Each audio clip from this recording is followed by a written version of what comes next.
ഇനി വോട്ട് പ്രതിഷ്ഠ എന്നുള്ളതാണ് തലക്കെട്ട് കൊടുത്തിരിക്കുന്നത്. സ്വാഭാവികമായും ദേശാഭിമാനിയിൽ നിന്ന് കാര്യമായിട്ട് തന്നെ എതിരഭിപ്രായങ്ങൾ ഉയർത്തിയവരുടെ ചിത്രമുണ്ട്.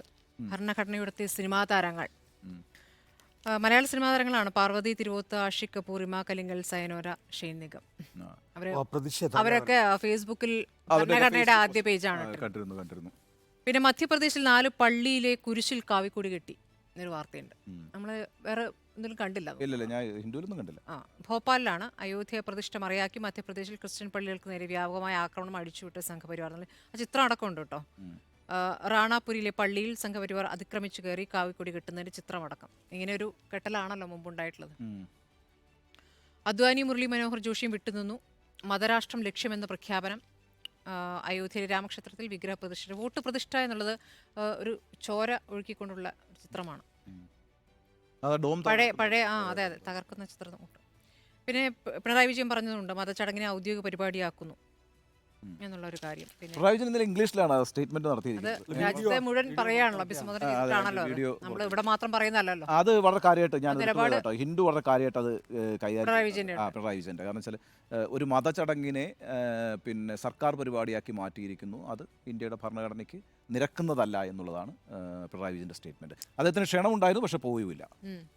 പിന്നെ എഡിറ്റ് പേജിലേക്ക് വരികയാണെങ്കിൽ അയോധ്യയിൽ ജീവിതം നഷ്ടപ്പെടുന്നവർ, അതൊരു ഒരു ടൂറിസ്റ്റ് കേന്ദ്രമാകുമ്പോൾ അവിടെ നേരത്തെ ജീവിച്ചു പോകുന്നവർ എങ്ങനെയാണ് പിന്തള്ളപ്പെടുന്നത് എന്നുള്ളൊരു സാജൻ യോജൻ്റെ ഒരു ലേഖനമുണ്ട്.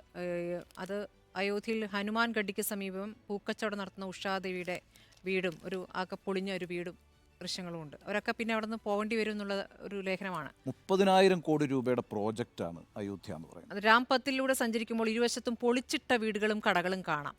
മോദിയുടെയും യോഗി ആദിത്യനാഥിൻ്റെയും കട്ടൗട്ടുകൾ പല കാഴ്ചകളും മറക്കുകയാണ്. പക്ഷെ സാവധാനം നടന്നാൽ അയോധ്യവാസികളുടെ സങ്കടം കണ്ടറിയാം.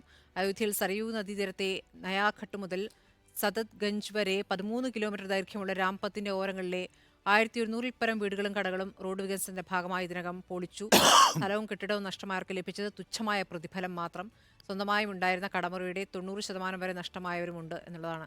ദേശാഭിമാനി ഇന്നലെ മുതൽ റിപ്പോർട്ട് ചെയ്യുന്ന ഒരു പ്രധാനപ്പെട്ട കാര്യം എന്ന് പറഞ്ഞാൽ അയോധ്യയിലുള്ളവരെ അവിടെ നിന്ന് ഡിസ്പ്ലേസ്മെന്റ്, എന്നിട്ട് ഈ മറ്റുള്ള ഇടങ്ങളിൽ നിന്നുള്ള വലിയ ടൂറിസ്റ്റ് കേന്ദ്രങ്ങളാക്കാൻ ശേഷിയുള്ള സാമ്പത്തിക ശേഷിയുള്ളവരെ അകത്തേക്ക് കയറ്റുന്നു എന്നുള്ളതാണ് ദേശാഭിമാനി ഇന്നലെ തൊട്ട്. ശരിക്കും നമ്മൾ അവിടെ പോയിട്ട് എന്താണ് അവിടുത്തെ അവസ്ഥ എന്നുള്ളത് നമുക്ക് കാണിക്കാൻ പറ്റുകയാണെങ്കിൽ, ഇപ്പം ക്ഷേത്രം ഡിസ്പ്ലേസ്മെന്റ് ഒക്കെ വേണമെങ്കിൽ നന്നായി റിപ്പോർട്ട് ചെയ്യാവുന്ന 14,000 കോടി രൂപയുടെ വികസന പദ്ധതികളാണ് പ്രധാനമന്ത്രിയോടെ പ്രഖ്യാപിച്ചിരിക്കുന്നത്. അവിടെ ഇപ്പം ഒരേ രൂപത്തിലുള്ള ഒരേ നിറത്തിൽ പെയിന്റ് അടിച്ച കടകൾ അങ്ങനെയാണ് തെരുവിൽ കാണുന്നതെന്നാണ് പറയുന്നത്.